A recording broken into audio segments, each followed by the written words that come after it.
እንዴት ናችሁ? አለን እግዚአብሔር ይመስገን። አንድ ነገር ላውራ። እግዚአብሔርን ያው ምንድነው ያሰብኩት ሰው ልጅ ነንና ብዙ ነገሮች፣ ብዙ ችግሮች፣ ብዙ መከራዎች ይደርሳሉ። ያ ችግር መከራ ግን ደግሞ መፍትሄ አለው። መፍትሄው ደግሞ መድረሻ አለ። መድረሻው እንዴት ነው ካላችሁ ደግሞ አንድ ሰው ከቤት ተነስቶ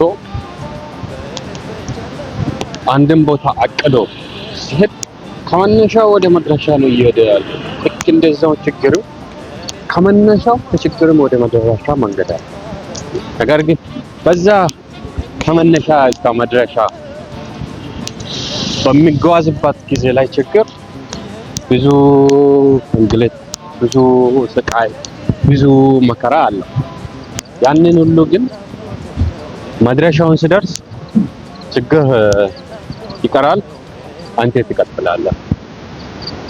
ምን ለማለት ነው? ቢያንስ እኔ